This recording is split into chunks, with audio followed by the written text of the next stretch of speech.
Okay, let's talk about torts that affect business. Now, a tort is a civil wrong other than a breach of contract. It's a wrongdoing. Okay, tort law limits how people act and use their resources. Sure, but torts. You have contract law, we have criminal law, you have tort law.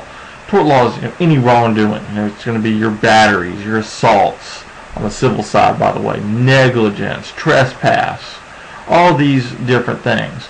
Now, with torts, you can have what we call an intentional tort, meaning you had the intent to do something. So it's a deliberate action that causes injury. We got our good friend Whiplash over here, and here's He-Man, nice clean armor, and Whiplash says, "Oh, to heck with you, He-Man," hits him.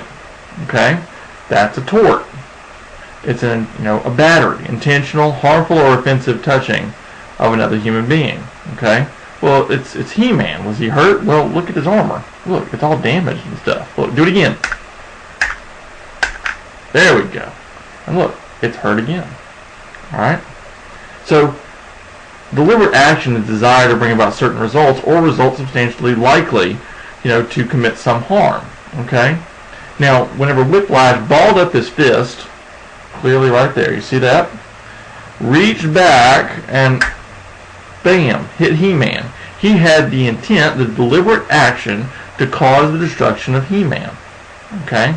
Now, obviously, there's all sorts of different torts out there. There's assault and battery. That's what I was just talking about with Whiplash and He-Man. Assault being, the impending battery that's coming towards He-Man, and bam, the battery. Alright? So, assault is an impending battery, where battery is the actual touching. Okay?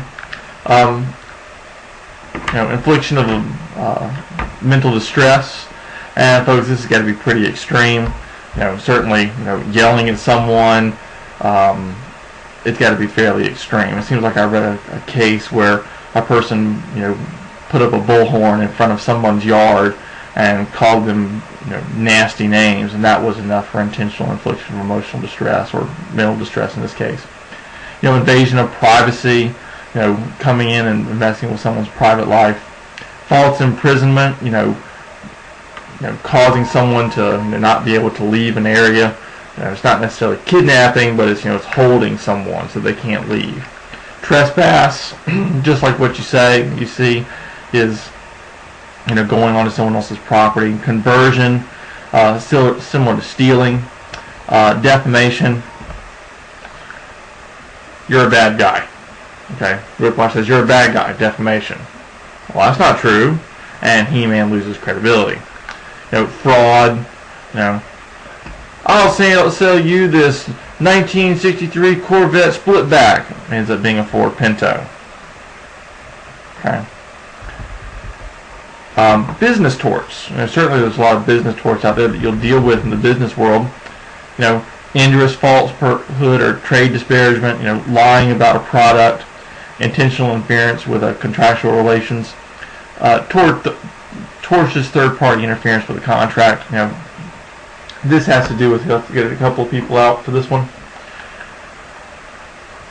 We got Man-E-Faces here and Whiplash, and they enter into a contract to purchase and sell goods. Okay, Whiplash is buying, Man-E-Faces is selling. Okay, they have a contract. He-Man comes in on the scene and says to Whiplash, "Hey, look, I'll sell you the items, 30% less than Man-E-Faces." Whiplash says, "Oh, to hell with this guy. I'm going over here." Now you're probably saying, well, that's just business. No. There was a contract between Whiplash and Man-E-Faces.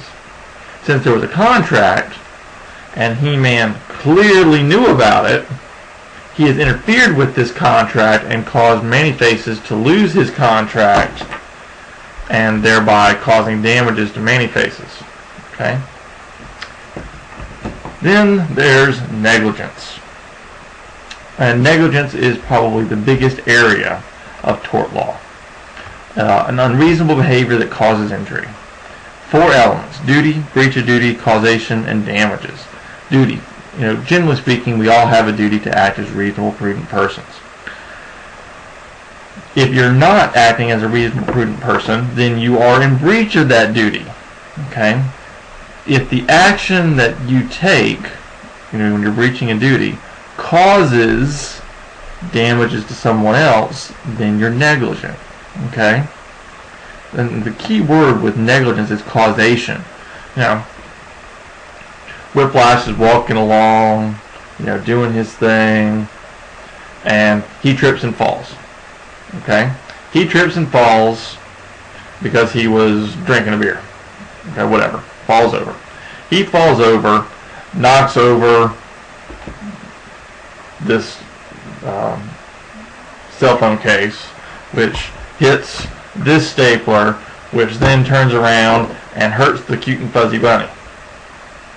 Is whiplash the cause of this? Well, he might be the actual cause, but is he the legal cause? Okay? And that's when we get into proximate cause.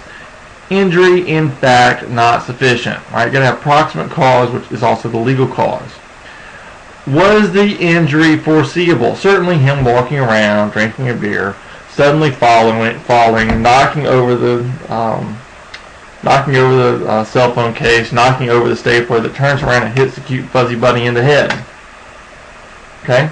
Folks, this is probably outside the zone of danger. Alright?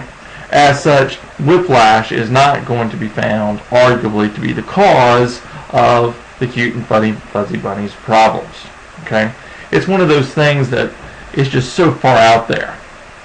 And this goes right to the Palsgraf case, which is the classic negligence case dealing with causation for tort law. And basically it's a gentleman holding a bunch of firecrackers, trying to jump on a train. He jumps on the train, fireworks go off, go spraying everywhere. Fireworks goes all the way over to the far end of the train platform, hits a scale, the scales of justice, falls over, and it hits poor little Mrs. Palsgraf and causes danger, or causes damages. Justice Cardozo said, hey, this is outside the zone of danger. Okay? As such, there was no negligence in this particular matter.